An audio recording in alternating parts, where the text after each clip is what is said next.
వ్యాసాయ విష్ణురూపాయ వ్యాసరూపాయ విష్ణవే నమో వై బ్రహ్మనిధయే వాసిష్ఠాయ నమో నమః. కూజంతం రామ రామీతి మధురం మధురాక్షరం ఆరుహ్య కవితాశాఖాం వందే వాల్మీకికోకిలం. శ్రుతిస్మృతిపురాణానాం ఆలయం కరుణాలయం నమామి భగవత్పాదశంకరం లోకశంకరం.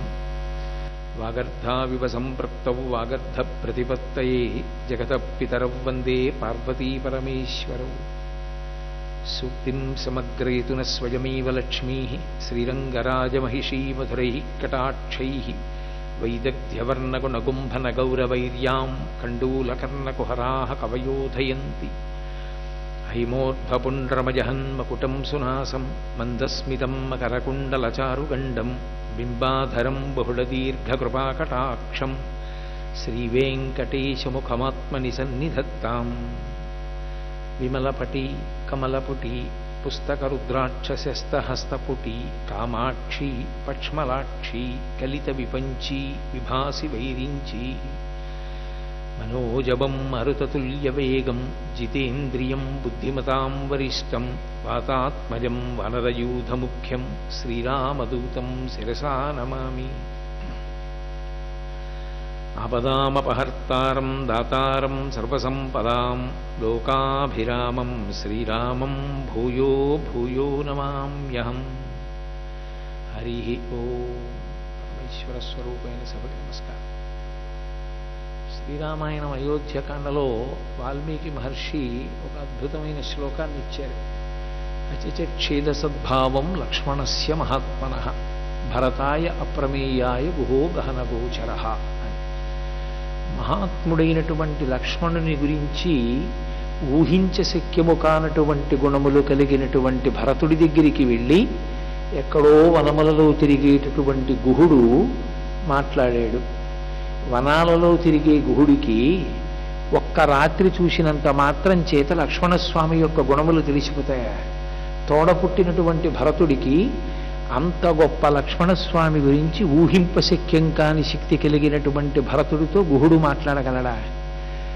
వెంకటాచల క్షేత్రంలో కొన్ని దశాబ్దాల పాటు నివాసం చేసి ప్రతిరోజు దేశకాల సంకీర్తనంలో వెంకటాచల మహాక్షేత్రే అని సంకల్పం చెప్పుకుని పరమేశ్వరుని యొక్క పరిపూర్ణమైన అనుగ్రహాన్ని పొందిన మీ ముందు 3 రోజుల పాటు వెంకటేశ్వర వైభవం గురించి నేను మాట్లాడ్డామా? మీరు ప్రతి క్షణం అనుభవిస్తున్నవారు.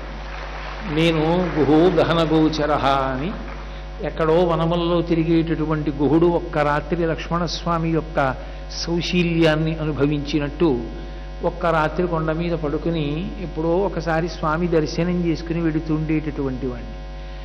అయినా నన్ను ఇక్కడ కూర్చోపెట్టడం, మిమ్మల్ని అక్కడ కూర్చోపెట్టడం, మిమ్మల్ని వినేవాళ్ళని చేయడం, నన్ను చెప్పేవాడిని చేయడం వెంకటేశ్వర వైభవం. అది ఈశ్వరుడి యొక్క కృపా అనుగ్రహం అంటే అలా ఉంటాయి. మనకి సనాతన ధర్మమునందు విశేషమైనటువంటి వాంగ్మయం. ఏది చెప్పినా వేదాన్ని ఆధారం చేసుకుని మాత్రమే మాట్లాడవలసి ఉంటుంది. శృతేరివార్థం స్మృతిరన్వగచ్చత్ అంటాడు కాళిదాసు. స్మృతి శృతిని అనుసరిస్తుంది, ఒక దూడ ఆవుని అనుసరించినట్లు. ఏది చెప్పినా వేద విరుద్ధమైనటువంటి మాట చెప్పకూడదు. అందుకే వేదో నిత్యమధీయతాం తద్విదితం కర్మస్వనుష్ఠీయతాం అంటారు శంకర భగవత్పాదులు. వేదమును ప్రమాణవాక్కుగా స్వీకరించవలసి ఉంటుంది. వేదమును ప్రమాణవాక్కుగా స్వీకరించి వచ్చినటువంటి స్మృతుల యొక్క, అష్టాదశ పురాణముల యొక్క సమస్త వాంగ్మయము యొక్క సారాంశము 2 అక్షరాలు, ధర్మం. అంతే. ఆ ధర్మాన్ని ప్రబోధం చెయ్యడానికి, ధర్మమునందు బాగా ఊంచుకునేటటువంటి శక్తిని మనకి కల్పించడానికి ఋషులు అంత శ్రమపడి అంత వాంగ్మయాన్ని ఇచ్చారు. అందుకే పుట్టుక చేతనే మనకి ఋషి రుణమున్నది అంటాం. అటువంటి ధర్మము దేశము కాలము అన్న 2 మాటల మీద ఆధారపడి ఉంటుంది. అన్ని వేళలా ధర్మం ఒక్కలా ఉండదు. అందుకే దేశము, కాలము, వర్ణము, ఆశ్రమము ఇవి 4 ఆలంబనములై ఉంటాయి. వీటిని బట్టి ధర్మం మారిపోతుంది. ఒకనాడు ఉన్న ధర్మం రెండవ నాడు ఉండదు. ఉదయం వేళ ఉన్న ధర్మం సాయంత్రం ఉండదు. నేను నా తండ్రి ముందు నించుంటే నాది పుత్రధర్మం. నా కొడుకు ముందు నించుంటే పితృధర్మం. నేను ఈ సభలో కూర్చుంటే నేను మీకు 4 మంచి మాటలు చెప్పవలసినటువంటి కర్తవ్యతానిష్టతో ఉంటాను. అదే నేను ఇంకొకరు మాట్లాడుతున్నప్పుడు సభలో కూర్చుంటే నాది శ్రోతధర్మం. ఏకాదశి నాడు ఉపవాసం ధర్మం, ద్వాదశి నాడు పారణ ధర్మం. ధర్మము ప్రతి క్షణం మారిపోతూ ఉంటుంది.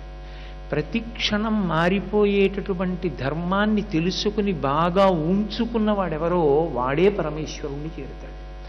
అందుకే మీరు చూడండి, భార్యని కూడా కామపత్ని అన్న మాట లేదు సనాతన ధర్మంలో. ధర్మపత్ని, ధర్మతనయుడు, ధర్మయుద్ధము. ఆఖరికి యుద్ధం చేసినా సరే ధర్మయుద్ధమే చేసిన దేశం ప్రపంచం మొత్తం మీద ఈ దేశం ఒకటి. కొన్ని సంవత్సరముల నుండి ఎదురు చూస్తున్నటువంటి శత్రువు చేత చిక్కి ఎడంచేత్తో జుట్టు పట్టుకుని ఉంచి కుడి చేత్తో కత్తి తీసి కంఠం మీద పెట్టేటప్పటికీ సూర్యాస్తమయమైందని భీష్మాచార్యుల వారు శంఖారావం చేస్తే సూర్యాస్తమయం అయిపోయింది కాబట్టి యుద్ధం చెయ్యకూడదు కాబట్టి శత్రువుని విడిచిపెట్టి వెళ్ళిపోయినటువంటి ధర్మం తప్ప వేళ దాటిపోక ముందు చంపేశానని చెప్పి కుత్తుకలు కత్తిరించినటువంటి దేశం ఈ దేశం కాదు. అంటే యుద్ధం చేసేటప్పుడు చాలా ఆవేశకావేశాలుంటాయి. అటువంటి ఆవేశకావేశముల యందు కూడా ధర్మాన్నే ప్రాతిపదికగా తీసుకున్నారు. అసలు ధర్మం అన్న మాట విడిచిపెట్టి చెయ్యడానికి ఏమీ లేదు లోకంలో. అటువంటి ధర్మం ఎవరు చెప్పాలి? ఎవరు చెప్తే ధర్మం అవుతుంది? ఇది ధర్మము అని చెప్పగలిగినటువంటి వాడు పరమేశ్వరుడు ఒక్కడే. ఆ పరమేశ్వరుని యొక్క ఊపిరియే వేదము. వేదం ఒకటి, ఈశ్వరుడు ఒకటి కాదు. నేనొకటి, నా ఊపిరి ఒకటి కాదు. నా ఊపిరే నేను, నేనే నా ఊపిరి. నేను మొట్టమొదట ఊపిరి ఎప్పుడు పీల్చానో అప్పుడు భవతి ఉన్నాను. ఎప్పుడు నేను ఊపిరి పీల్చనో అప్పుడు లేను. ఊపిరిని బట్టి ఉన్నాడు అంటాం. ఊపిరి వ్యక్తి అవిభాజ్యములు, వేరు చెయ్యలేరు. పరమేశ్వరుడు, పరమేశ్వరుని యొక్క ఊపిరి వేరు చేయడం సాధ్యం కాదు. పరమేశ్వరుని యొక్క ఊపిరియే వేదము. వేదమే ధర్మాన్ని చెప్పడానికి ప్రమాణవాక్కు. మొట్టమొదటి ప్రమాణము శృతి, వేదమే. ఆ వేదమునందు పరమేశ్వరుడు ఎలా బ్రతకమని చెప్పాడో దానికే ధర్మమని పేరు. ఆ ధర్మాన్ని మనకి బాగా చూపించడానికి స్మృతి, పురాణము, శిష్టాచారము, అంతరాత్మ ప్రబోధము అని 5 ప్రమాణములయ్యాయి. అటువంటి ధర్మాన్ని లోకమంతా పట్టుకోవలసి ఉంటుంది. ఈ ధర్మం కలియుగం దగ్గరికి వచ్చేటప్పటికీ భ్రంశమవుతుంది. ఎందుచేత అంటే నేను మీతో మనవి చేశాను, దేశము కాలము అని 2 మాటలు. ఈ దేశకాలములను బట్టి ధర్మం రకరకాలుగా నడుస్తుంది. కృతయుగంలో 4 పాదాలతో నడిచింది. కలియుగంలో 1 పాదంతోనే ఉంటుంది. కలియుగ ప్రారంభం జరిగే సమయంలో చతుర్ముఖ బ్రహ్మగారికి కలిపురుషుణ్ణి చూడాలి అని కోరిక పుట్టింది. ఇతనిదేట ఈ యుగం, ఎలా ఉంటాడో చూద్దామని ఒకసారి కలిపురుషుణ్ణి సభలోకి ప్రవేశపెట్టమన్నారు. కలిపురుషుణ్ణి సభలోకి తీసుకొచ్చారు. ఆయన ఒక చేత్తో తన జననేంద్రియాన్ని పట్టుకుని, ఒక చేత్తో తన నాలుకని బయటికి లాగి పట్టుకుని సభలోకి వచ్చాడు. బ్రహ్మగారు అడిగారు, వీడు చాలా అసహ్యంగా ఉంది వీడి పరిస్థితి, వీడు ఇలా ఉన్నాడేమిటి, ఎందుకు అలా ఉన్నావు అని అడిగారు. ఆయన అన్నాడు, నేను కలియుగంలో ఈ లోకాన్నంతటినీ ఈ 2 చేతనే పాడు చేసేస్తాను. ధర్మముతో ముడిపడనటువంటి ఆహారము తీసుకునేటప్పుడు ఏ శౌచముతో సంబంధం ఉండదు. భగవదర్పితమైన ఆహారముతో నిమిత్తం ఉండదు, మితాహారముతో నిమిత్తం ఉండదు, సాత్విక ఆహారముతో నిమిత్తం ఉండదు, న్యాయార్జితమైన ఆహారంతో నిమిత్తం ఉండదు. ఎప్పటికీ ఎప్పుడు ఏది ఎలా తిని తాగాలనిపిస్తే అలా తిని తాగేటటువంటి పరిస్థితి లోకంలో ఏర్పాటు చేస్తాను. కడుపు కోసం తినేవారి కన్నా నాలుక కోసం తినేవాళ్ళని, రుచి కోసం తినేవాళ్ళని తయారు చేస్తాను. 2 వేదప్రోక్తమైనటువంటి సంబంధములను దృష్టిలో పెట్టుకుని పరమేశ్వరుడు ఇచ్చినటువంటి సుఖములను, పరమేశ్వరుడు అనుభవించమన్న సుఖాన్ని ధర్మంతో ముడివేసి ధర్మబద్ధమైన అర్థము, ధర్మబద్ధమైన కామము అనుభవించి, ఈ కామము ఒక కామమా అని సుఖముల యందు వైరాగ్యమును పొందగలిగినటువంటి పరిణతి వ్యక్తులకు లేకుండా చేస్తాను. సుఖముల యందు విశేషమైనటువంటి అనురక్తి కల్పిస్తాను, భోగానురక్తి కల్పిస్తాను. ఈ రెండిటి చేత ధర్మము లుప్తం చేస్తానన్నాడు. మీరు చాలా జాగ్రత్తగా ఈ విషయం గమనించవలసి ఉంటుంది. ఎందుచేతనంటే శ్రీ మహావిష్ణువు స్థితికారుడు. ఆయన దశావతారాలు స్వీకరించాలి. అందులో కల్కి అవతారం ఇంకా రాలేదు. మిగిలిన 9 అవతారాలు వచ్చాయి. వేదోద్ధారణ మందరాభరణ వృద్ధి ధర్మ నిర్మాణ ప్రహ్లాదత్రాణ బలిప్రతారణ నృపాహంకార నిర్వాపన వైదేహీ రమణ ధనంజయ జయ వ్యాపార పారీణ క్షోణీ దివ్యత్కరుణ తమోహరణ తండ్రి వెంకటేశ ప్రభో అని. అటువంటి దశావతారములతో కూడుకున్నటువంటి పరమేశ్వరుడు కలియుగం దగ్గరికి వచ్చేటప్పటికీ ధర్మాన్ని ఎలా నిలబెట్టడం? యుగమా కలియుగం, కలిపురుషుడిగా అటువంటి ఉద్ధతి ఉంటుంది. కాబట్టి కలిపురుషుని యొక్క ప్రకోపం చాలా విశేషంగా ఉంటుంది. కాబట్టి ఆయన ధర్మాన్ని నిలబడనివ్వడు, ధర్మాన్ని భ్రంశం చేస్తాడు. ధర్మ భ్రష్టం అయిపోతూ ఉంటే మరి ధర్మాన్ని నిలబెట్టడం ఎలా సాధ్యం? ఇతరమైన యుగాలు ఉన్నాయనుకోండి, ఆయన ప్రతిజ్ఞ చేశాడు, పరిత్రాణాయ సాధూనాం వినాశాయ చ దుష్కృతాం ధర్మ సంస్థాపనార్థాయ సంభవామి యుగే యుగే. ఎప్పుడెప్పుడు అవసరం వచ్చిందో అప్పుడప్పుడు ధర్మానికి ఇబ్బంది కల్పిస్తున్నటువంటి వారిని ఛేదించి ధర్మమును నిలబెట్టాడు. కలియుగంలో అలా కాదు. కలియుగంలో ధర్మము తప్పిపోయిన వాళ్ళ సంఖ్య చాలా విశేషంగా ఉంటుంది. ధర్మాన్ని పట్టుకుందామని తాపత్రయం ఉన్న వాళ్ళ సంఖ్య బహు తక్కువగా ఉంటుంది. ధర్మమును తెలుసుకోవడం గొప్ప విషయం కాదు, ఇది ధర్మము అని తెలియడం గొప్ప విషయం కాదు. తెలిసున్న ధర్మాన్ని అనుష్ఠించడానికి జీవితంలో చాలా సాహసం ఉండాలి. వాల్మీకి మహర్షి సుందరకాండలో ఈయేష పదమన్వేష్టం అంటారు. సంకల్పమును చెయ్యాలి. అసలు నేను ఇలా ఉంటాను, నేను అలా బ్రతుకుతాను అని సంకల్పం చెయ్యడానికి పరమేశ్వరుని యొక్క పరిపూర్ణమైన అనుగ్రహం ఉండి తన బుద్ధి చేత ధర్మమునందు అంత అనురక్తి పొందినవాడు తప్ప ధర్మమునందు నిలబడము సాధ్యము కాదు. అయితే ధర్మమునందు నిలబడాలంటే ధర్మం ఏమిటో తెలిసి ఉండాలి. ధర్మం ఏమిటో తెలిసి ఉంటే సరిపోదు. ధర్మము తెలియడం గొప్ప కాదు, ధర్మం చెప్పడం గొప్ప కాదు, ధర్మమునందు నిలబెట్టడం గొప్ప. ఆ ధర్మం జరిగేటట్టుగా, జాతి దాని ఎందు నిలబడేటట్టుగా చెయ్యగలగాలి. అది చేశారు మహాపురుషులు. అందుకే వారు తమ నడవడి చేత దార్శనికులయ్యారు.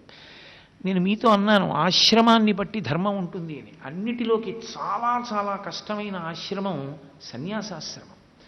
అంత కష్టమైన సన్యాసాశ్రమాన్ని పరిణతి లేనటువంటి 13వ సంవత్సరం వయస్సులో తన ప్రమేయం లేకుండా స్వీకరించినటువంటి కంచికామకోటి పీఠాధిపత్యం వహించినటువంటి అపర శివావతారులైన చంద్రశేఖరేంద్ర సరస్వతి మహాస్వామి వారు 100వ సంవత్సరం వరకు ఒక్క క్షణం సన్యాస ధర్మాన్ని తప్పకుండా బ్రతకగలిగారు. అలా బ్రతకగలిగారంటే ఒక్కటే కారణం. నాకు తెలిసినంత వరకు త్రేతాయుగంలో ధర్మము అంటే రామచంద్రమూర్తి. అందుకే రాముడెవరు అని అడిగితే చెప్పినవాడు మారీచుడు ఒక్కడే. రామో విగ్రహవాన్ ధర్మ సాధు సత్యపరాక్రమ. రాముడంటే రాశీభూతమైన ధర్మము. కలియుగంలో ధర్మం అంటే ఎవరు అంటే చంద్రశేఖరేంద్ర సరస్వతి మహాస్వామి. రాశీభూతమైన ధర్మమే పరమాచార్య స్వామి. ధర్మమునకు కట్టుబడి ఉండగలవా? చాలా కష్టం. కృతయుగంలో అంత ఇబ్బంది లేదు, త్రేతాయుగంలో ఈ ఇబ్బంది లేదు, ద్వాపర యుగంలో అంత ఇబ్బంది కాదు, కలియుగంలో అంతా ఇబ్బందే. ధర్మాన్ని పట్టుకోవాలనుకోవడం, ధర్మం 4 చెరుగులా వ్యాప్తి చెందాలనుకోవడం, ధర్మమునందు నిలబెట్టాలనుకోవడం అంత తేలికైన ఆశయములు కాదు. నేను ఉన్న యథార్థాన్ని కుండ బద్దలగొట్టినట్టు చెప్తున్నా. కారణం ఒక్కటే, నాకు వ్యాసప్రోక్తమైన విషయం మీద నాకున్న విశ్వాసం అటువంటిది కనుక. కారణం కలిపురుషుని యొక్క ఉద్ధతి. ఇది మనకి కాదు సమస్య, పరాత్పరుడికి సమస్య ఇది. కలియుగంలో ధర్మాన్ని ఎలా నిలబెట్టాలి? అందుకే వెంకటాద్రి సమం స్థానం బ్రహ్మాండే నాస్తికించన వెంకటేశ సమోదేవో నభూతో నభవిష్యతి. నభూతో ఇంతకుముందు లేదు వెంకటేశ్వర అవతారం లాంటి అవతారం. నభవిష్యతి ఇక పైన ఉండదు. ఇక పైన ఉండదన్న మాట అమంగళకరం యథార్థానికి. ఏదైనా ఒక పెద్ద కార్యం చేస్తే తొందరపడి నభూతో నభవిష్యతి అనకూడదు. నభూతో మంచిదే, నభవిష్యతి అనకూడదు. నభవిష్యతి అంటే ఇంకింతకన్నా గొప్పగా జరగకూడదని నువ్వు కోరుకుంటున్నావని గుర్తు. ఇంకా ఇంతకన్నా చాలా గొప్పగా జరగాలని గుర్తు. మరి వెంకటేశ్వరావతారం అంత కారుణ్యంతో వస్తే నభవిష్యతి అని ఎందుకన్నారు? అంటే ఎక్కడ కత్తి పట్టుకుని గత యుగాల్లో ధర్మ సంస్థాపన చేశాడో, ఎక్కడ ధర్మాన్ని స్థాపించడానికి కోదండాన్ని ఎడంచేత్తో పట్టుకుని కుడి చేతిలోకి అక్షయ బాణ తుణీరములోంచి బాణములను తీసి వింటినారిని ఆకర్ణాంతము లాగి బాణప్రయోగం చేస్తే శూర్పణక అంతటిది ఆశ్చర్యపోయి ఇది వర్షమా బాణ పరంపర అనుకుందో, 14,000 మంది రాక్షసుల్ని 1 గంట 42 నిమిషములలో మట్టు పెట్టగలిగాడో, ఆ పరాత్పరుడు ఈ యుగంలో అలా మట్టు పెట్టడం ప్రారంభం చేస్తే బహుశः ఓ వేళ్ల మీద లెక్క పెట్టగలిగినంత మంది మాత్రమే బతుకుతారు. ఎందుకని నేను పూర్ణంగా నా ఆశ్రమ ధర్మానికి నిలబడ్డానని చెప్పగలిగిన వాడు ఎవరు? బ్రహ్మచారి బ్రహ్మచారి ధర్మానికి నిలబడుతున్నాడా? గృహస్థు ధర్మానికి నిలబడుతున్నాడా? వానప్రస్థు ధర్మానికి నిలబడుతున్నాడా? 4వ దాని గురించి నేను ఎందుకు స్పృశించాలి? కాబట్టి ఎవరు నిలబడగలుగుతున్నారు? అంత తేలికైన విషయమా? కానప్పుడు మరి పరమేశ్వరుడు పూర్వం ఎలా చేస్తూ వచ్చాడో అలా కలియుగంలో కూడా చేస్తే సాధ్యం అవుతుందా? అసలు యథార్థమనకు శంకర భగవత్పాదుల యొక్క అవతారం ఎందుకు వచ్చిందంటే, కృష్ణ పరమాత్మ చేసినటువంటి ప్రతిజ్ఞ కలియుగంలో నెరవేరడానికి, సానుకూల్యతని సాధించడానికి శంకర భగవత్పాదులు వచ్చారు. ఆయన ధర్మమునకు ఎప్పుడైనా ఇబ్బంది కలిగితే నేను వస్తానన్నాడు. కలియుగంలో ఎంతమందిని చంపుతారు మీరు? అందుకే శంభోర్మూర్తిశ్చరతి భువనే శంకరాచార్య రూప ముక్త్వా మౌనం వటవిటపినో మూలతో నిష్పతంతి శంభోర్మూర్తిశ్చరతి భువనే శంకరాచార్య రూప. పరమశివుడు పాశుపతాస్త్ర ప్రయోగం చేసి పడగొట్టగలడు. త్రిపురములో పడగొట్టేనటువంటి పరమేశ్వరుడికి అధర్మమునందున్న వాళ్ళని పడగొట్టడం పెద్ద లెక్క కాదు. కానీ అలా మీరెంతమందిని పడగొడతారు? కలిపురుషుని యొక్క ఉద్ధతి అలా ఉన్నప్పుడు. అందుకే ఆయన కూడా మౌనాన్ని విడిచిపెట్టి దక్షిణామూర్తిగా కూర్చోకుండా సత్యదండాన్ని చేతపట్టి కాషాయాంబరములను ధరించి లోపల ఎప్పుడూ నిర్వికారమైనటువంటి ఆత్మగా అనుభవమునందు అహం బ్రహ్మాస్మిగా నిలబడినటువంటి శంకరులు ఆసేతు హిమాచల పర్యంతము పాదచారి అయి పర్యటించి కదలికల చేత శక్తి స్వరూపమై శక్తి శివుల యొక్క సమాహార స్వరూపమైన శంకర భగవత్పాదులుగా ఆవిర్భవించి కలియుగంలో వేదము యొక్క ప్రమాణము ప్రశ్నింపబడినటువంటి కాలంలో మళ్ళీ వేదము యొక్క ప్రమాణాన్ని నిలబెట్టి వేదాంతర్గతమైనటువంటి అద్వైత సిద్ధాంత ప్రామాణ్యమును పునఃస్థాపించి అవైదికమైన వాదనలు ఈ దేశంలోకి ప్రవేశించకూడదని తూర్పున జగన్నాథులో గోవర్ధన పీఠము, పడమర ద్వారకలో కాళికాపీఠము, ఉత్తరమున బదరికాశ్రమములో జ్యోతిపీఠము, దక్షిణమున శృంగగిరిలో శారదాపీఠమును కాపు పెట్టి పరంపరాగతంగా పీఠాధిపతులు కారణజన్ములైనటువంటి వారు పుట్టి పీఠాధిపత్యం స్వీకరించేటట్లుగా తాను సంకల్పం చేసినటువంటి మహాపురుషుడై ఈ దేశంలో ఉన్న వారెవరికి అన్నవస్త్రాలకి లోటు రాకూడదని కైలాసం నుంచి తెచ్చినటువంటి శివలింగాల్ని పీఠాధిపతులకు అప్పజెప్పి పరంపరాగతంగా పీఠములలో శివలింగార్చన చేత చల్లబడిన శివలింగము యొక్క ప్రభావము చేత లోకము చల్లగా ఉండి 3 నెలలకి 3 వానలు పడి సస్యశ్యామలంగా అందరూ బ్రతికేటట్టు చేసిన మహాపురుషుడు శంకర భగవత్పాదులు. ఆ శంకర భగవత్పాదులు మొదట బయలుదేరారు, వేద ప్రమాణాన్ని నిలబెట్టాలి. మరి ఇప్పుడు శ్రీ మహావిష్ణువుకి ఎలా అసలు నిలబెట్టడం? ఈ యుగంలో ధర్మాన్ని నిలబెట్టడం అన్నది ఎలా సాధ్యం అవుతుంది? కలిపురుషుణ్ణి చంపేయకూడదు. కలిపురుషుణ్ణి చంపకూడదన్న మాట నేను ఎందుకంటున్నానంటే, కలిపురుషుణ్ణి చంపేయచ్చు అనొక మాట అంటే దాన్ని వెంకటేశ్వరుడు చెయ్యక్కర్లేదు, పరీక్షిత్తే చేసేయచ్చు. పరీక్షిత్తు చేతికి దొరికాడు కలిపురుషుడు, చంపేస్తానన్నాడు ఆయన. మణికీలిత యుక్త బాహులన్ వేచని త్రుంచివేయితూ, నువ్వు ఎక్కడికెళ్ళి దాక్కున్నా సరే నిన్ను చంపేస్తానన్నాడు. అన్నవాడు వదిలేశాడు. ఎందుకు వదిలేశాడు? పరీక్షిత్తు కలిపురుషుణ్ణి సంహరించి ఉంటే మనం ఇంత ఇబ్బంది పడవలసిన అవసరం ఏముంటుంది? మనం కూడా ధర్మంలో నిలబడదు కదా, ఇన్ని వైక్లభ్యాలు రావుగా. పరీక్షిత్తు సంహరింపకపోవడానికి కారణం ఒక్కటే, వ్యాసవాక్కు ప్రమాణం. వ్యాసుడు సరస్వతీ నది స్నానం చేసి ఒక ఉన్మాది అరిచినట్టు అరిచాడు 3 మాటలు. కలిస్సాధు కలిస్సాధు కలిస్సాధు అని అరిచాడు. కలియుగము చాలా గొప్పది, చాలా గొప్పది, చాలా గొప్పది. ఎందుచేత? ఒక పక్క కలిపురుషుని ఉద్ధతి చేత ధర్మమునందు ఊంచుకోలేక జనులు శోషిస్తుంటే ఏ విధంగా కలియుగం గొప్పది అంటే కృతయుగంలో చేస్తేనే పుణ్యం, కలియుగంలో త్రికరణు శుద్ధిగా సంకల్పం చేస్తే చాలు పుణ్యం. ఆర్తి ఉంటే చాలు ఈశ్వరుడు అనుగ్రహిస్తాడు. నిలబెట్టేటటువంటి లక్షణాన్ని, ఆ కర్తవ్యాన్ని ఆయన స్వీకరిస్తాడు. అందుకే కలియుగంలో శరణాగతి ఒక ప్రధాన మార్గం అవడానికి కారణం అదే. శరణాగతి అన్న మాటకు అర్థం ఏదో వెంకటేశ్వర స్వామి వారి దగ్గర నిలబడి నోటితో అక్కడి నుంచి శ్లోకాలు ఏవో చెప్తూ మన్మూర్ధ్నికాళ్యపడే వికటాటవీషు శ్రీవేంకటాద్రిశిఖరే శిరసశ్రుతీనాం చిత్తేప్యనన్యమనసాం సమమాహితౌతే శ్రీవేంకటేశ చరణౌ శరణం ప్రపద్యే అని చెప్పడం శరణాగతి కాదు. నోటితో శ్లోకం చెప్పడం శరణాగతి కాదు. శరణాగతి అన్న మాటకు అర్థం ఏంటంటే మీరు పరమేశ్వరుణ్ణి చేరుకోవడానికి మీకు ఏ సాధన సంపత్తులను మనుష్య జన్మయందు పరదేవత చేకూర్చిందో ఆ సాధన సంపత్తులే మీ జీవితాన్ని పాడు చేసి పరమేశ్వరుణ్ణి చేరుకోవడానికి ప్రతిబంధకాలుగా తయారయ్యాయన్న విషయాన్ని మీరు గుర్తుపట్టి ఆ విషయంలోంచి నేను బయటికి రాలేకపోతున్నానని త్రికరణ శుద్ధిగా స్వచ్ఛమైన హృదయంతో బలహీనతను పరమేశ్వరుడికి చెప్పి జోక్యం చేసుకోమని అడగడానికి శరణాగతి అంటారు. అది ధూర్జటి చేశాడు కాళహస్తీశ్వర శతకంలో.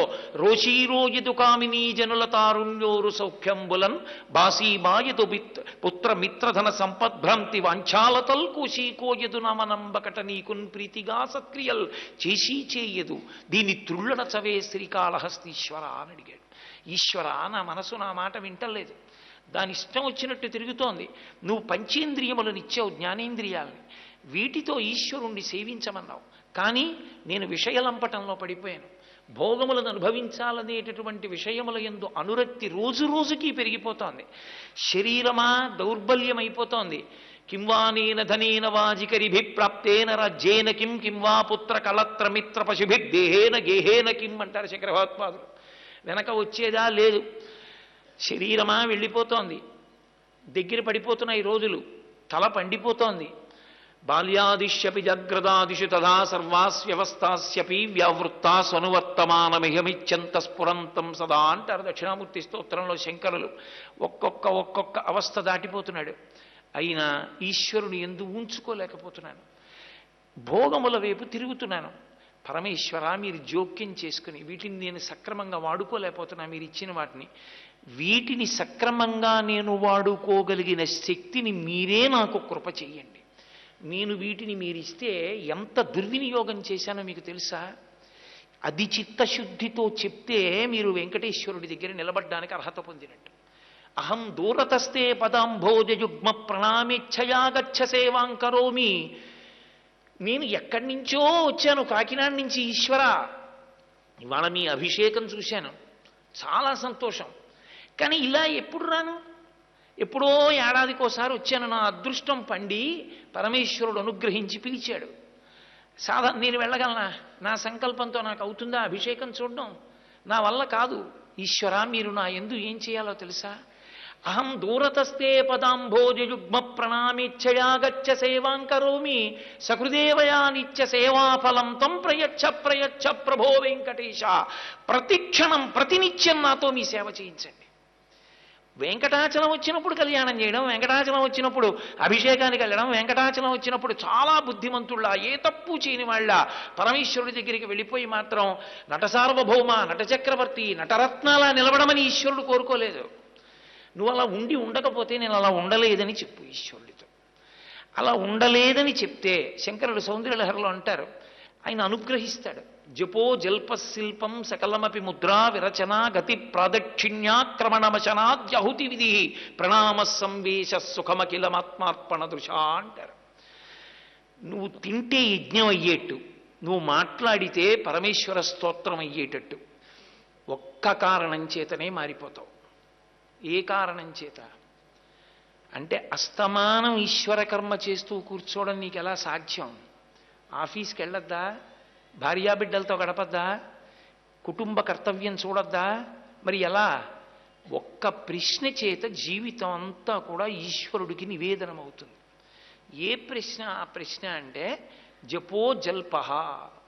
నేను మాట్లాడే ముందు 84 లక్షల జీవరాశులలో 83,99,999 ప్రాణులకు లేని ఒకే ఒక్క మాట నాకొక్కడికే ఉంది, మనుష్యుడికి. నేను ఈ మాటల చేత పాపాన్ని మూట కట్టుకుని తిరియక్కుగా 1,000,000 జన్మలు వెళ్ళిపోగలను. ఈ మాట చేత నేను దేవతగా ఉండగలను. ఈ మాట చేత నేను మళ్ళీ పుట్టవలసిన అవసరం లేనటువంటి పునరావృత్తి రహిత శాశ్వత శివ సాయుధ్య స్థితిని పొందగలను. నాకు ఈ మాట పరదేవతానుగ్రహం, ఆవిడ అనుగ్రహంతో మాట్లాడుతున్నాను. కాబట్టి దాన్ని ఎలా పడితే అలా నేను మాట్లాడచ్చా? వ్యగ్రతతో మాట్లాడచ్చా? అబద్ధాలు మాట్లాడచ్చా? అక్కర్లేనివి మాట్లాడచ్చా? అమ్మ ఇచ్చిన శక్తి దుర్వినియోగం చెయ్యొచ్చా అని ఒక ప్రశ్న అంకురించింది అనుకోండి, అంతే, ధర్మమునందు నిలబడతాడు. శరణాగతికి ఫలితం అంతే. అమ్మవారు ఏ శక్తి మిమ్మల్ని ఏం చేయిస్తోంది గుర్తు చేస్తుంది. గతి ప్రాదక్షిణ్య. పూర్వం అనవసరంగా తిరిగేవాడు, ఏం తోచట్లేదు అలా పోయొద్దాం అనేవాడు. ఇప్పుడు అలా తిరగడవు. ఆ తల్లి అనుగ్రహం, ఈ కాళ్ళకి శక్తి తిరగడానికి. ఏమీ తోచకపోతే కాసేపు వెళ్ళి హనుమకి ప్రదక్షిణం చేసి వస్తా అంటాడు తప్ప ఉత్తినే తిరగడవు. ఎందరో తిరగలేక, ఎందరో కూర్చోలేక, ఎందరో నిలబడలేక లోకంలో బాధపడుతున్నారు. నేను చూసా నేను ఇవాళ తెల్లవారుజామున అభిషేకానికి వెళితే అందరికీ పాపం అభిషేకం చూద్దామని ఉన్నవాళ్ళే. ఎవరు అభిషేకం పట్ల నిర్లక్ష్య భావనతో వచ్చిన వాళ్ళు ఉండరు. కానీ ఒక్క 5 నిమిషాలు మమ్మల్ని వెంకటేశ్వర స్వామి వారి దగ్గర నిలబడితేనండి అన్నవాళ్ళు అభిషేకం జరుగుతుంటే 195% మంది ఇలా కూర్చుని అభిషేకం చూడడం మొదలు పెడితే, ఆ తర్వాత హారతి ఇచ్చిన తర్వాత లేవండి అంటే ఇలాగే లేచినటువంటి వాళ్ళు అక్కడ ఉన్న వాళ్ళల్లో వేళ్ల మీద లెక్క పెట్టవచ్చు. కాళ్ళు చాపుకోవడమో, లేచి నిలబడ్డమో, కూర్చోలేకపోవడమో, పక్క వాళ్ళు దెబ్బలాడడమో ఏదో ఒకటి. ఎందువల్ల? వాడు కూర్చోలేడు పాపం. వాడికి కూర్చోకూడదని కాదు, వాడికి కూర్చోడానికి ఓపిక లేదు. ఆ సంధిబంధముల యందు శక్తి పోయింది. కూర్చున్నవాడిది వాడి గొప్ప కాదు, సంధిబంధముల యందు ఆమె శక్తిగా నిలబడింది. అమ్మా, ఇప్పుడు అర్థమైందమ్మా, అభిషేకం దొరకడం గొప్ప కాదమ్మా, అవకాశం. అది దొరికినా తల్లి, నేను అలా దర్శనం చేయడానికి నీ అనుగ్రహం ఒకటి ఉండాలి. ఇక్కడ ఉంటే కదూ నేను కూర్చోవడం కుదురుగా, కనురెప్ప పడిపోకుండా ఉండడం. ఈ భావన నీకు కలిగిన నాడు నువ్వు నీ శక్తిని దుర్వినియోగం చెయ్యలేవు. అప్పుడు నువ్వు ఎన్ని మాటలు వెంకటాచలం వచ్చి నించున్నావన్న దాంతో సంబంధం లేదు. ఎప్పుడూ వెంకటేశ్వర అనుగ్రహాన్ని పొంది ఉంటావు. అందుకొస్తుంది శరణాగతి. శరణాగతి సిద్ధాంతము కలియుగమునందు అంత ప్రాచుర్యాన్ని పొందడానికి కారణం, గజేంద్ర మోక్షాన్నే తీసుకొచ్చి అన్ని మాటలు ప్రవచనం ఎందుకు చేస్తుంటారో తెలుసా? భాగవతంలో సంపూర్ణ శరణాగతి, సంపూర్ణ శరణాగతి గజేంద్ర మోక్షం. ఆఖరికి తనేమీ యుద్ధం చెయ్యలేని స్థితిలోకి వెళ్ళిపోయిన పరిస్థితులలో అప్పుడు శరణాగతి చేశాడు.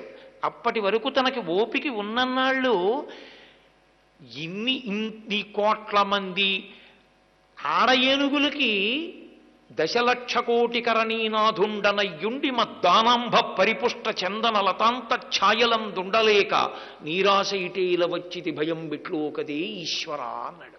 ఏమి అహంకారం ఆ పద్యం! 1,00,00,000,000 కరణీనాథుండనయ్యుండి 10,00,00,000,000 ఆడ ఏనుగులకు భర్తని, ఏమిటి నా ప్రారంధం అన్నాడు. ఆఖరికి శరణాగతి దగ్గరికి వస్తే, కలుగడే నా పాలి కలిమి సందేహింప కలిమిలే ములులేక కలుగువాడు నా కడ్డబడరాడెనలిన సాధువుల చేబడి సాధువుల కడ్డుపడివాడు అంటూ తన అవస్థ చెప్పుకున్నాడు. నేను ఇప్పుడేం చేయలేను, ఇంకా నువ్వే దిక్కు, నీవే తప్ప ఇతప్పరం బెరుగ మన్నింపందగున్ దీనునిన్. పరిగెత్తుకొచ్చాడా? రాలేదా? వచ్చేశాడంతే పరమేశ్వరుడు. శరణాగతి ప్రధానముగా కలియుగమునందు అన్వయం. అటువంటి కలియుగంలో శ్రీ మహావిష్ణువు కూడా అవతార స్వీకారం చేసి వచ్చేయడం తేలికే. ఆయనకేం పెద్ద విశేషం కాదు. అవతారము అంటే ఒకటేనండి. అవతారము అన్న మాట మీకు బాగా అర్థం అవ్వాలంటే ఎక్కడ అర్థం అవుతుందో తెలుసా? మధ్యాహ్నం 12 గంటల వేళ పద్మావతి అమ్మవారి గుడి పక్కన ఉన్నటువంటి సూర్యనారాయణమూర్తి దేవాలయంలో దర్శనం చేసుకుంటే అవతారం అన్న మాట ఏమిటో మీకు అర్థమవుతుంది. మధ్యాహ్నం 12 గంటల వేళ మీరు లోపల ఏ సూర్యనారాయణమూర్తిని చూస్తున్నారో ఆయనే ఉన్నాడు ఆకాశంలో. మూర్తి దర్శనం ఎందుకు? ఇలా తలెత్తి చూడలేరేమిటి? దుర్నిరీక్ష్యమై మాంసనేత్రము చేత చూడబడడానికి అవకాశము లేనంత తేజస్సుతో వెలిగిపోతున్న పరమాత్మ మీ మాంసనేత్రము చేత చూడబడడానికి వీలైనంత దగ్గరగా దిగొచ్చేసి అక్కడ నిలబడితే మీరు చూడగలిగినటువంటి లక్షణము అభివ్యక్తమైతే దానికి అవతారం అని పేరు. అందుకే తార అంటే ఆకాశంలో ఉంటుంది, దాని స్థితి మీకు అర్థం కాదు. అవతార కిందకు వచ్చేసింది. అంత కిందకి దిగొస్తే అవతారం. ఎన్నో మాటలు దిగొచ్చాడు ఆయన. ఏ కలియుగంలో వెంకటేశ్వరుడిగా రావడం ఆయనకి పెద్ద కష్టమా?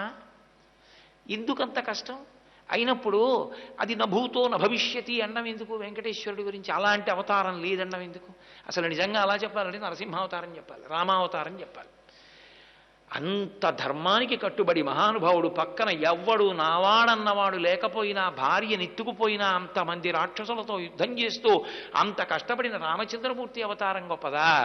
ఎవరిని ఏమీ మట్టు పెట్టవలసిన అవసరం లేకుండా హాయిగా 7 కొండల మీద సుప్రభాతంతో మొదలు పెడితే ఏకాంత సేవ వరకు భోగాలన్నీ అనుభవించే వెంకటేశ్వర స్వామి వారి అవతారం గొప్పదా? మా స్వామి రామచంద్రమూర్తి అవతారమే గొప్పది అలా చూస్తే. కానీ మరి ఆయనకు అనలేదు నభూతో భవిష్యతి అని, వెంకటేశ్వరుడికే అన్నారు. ఈ అమాయకంగా అన్నారు ఏమిటి? ఎలా అబద్ధాలు అన్నారా? కాదు, వెంకటేశ్వరావతారమునందు నిజంగా గొప్పతనం.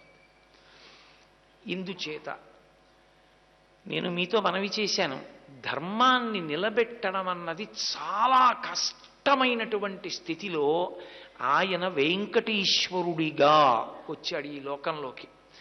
వెంకటేశ్వరుడిగా వచ్చి ఏకబేరమూర్తిగా 7 కొండల మీద నిలబడ్డాడు. ఇప్పుడు ఎలా? పాపం చెయ్యకుండా ఆయన ఆపాలనుకోండి, కలిపురుషుని యొక్క ఉద్ధతిని ఆపాలి. కలిపురుషుణ్ణి చంపేశాడనుకోండి, కలియుగంలో పొందేటటువంటి సౌభాగ్యములు ఏవున్నాయో అవి మీరు పొందలేరు. కలియుగం అనుష్ఠానం చేసుకోగలిగిన వాడికి, భగవద్భక్తి తత్పరుడికి పెద్ద అదృష్టం.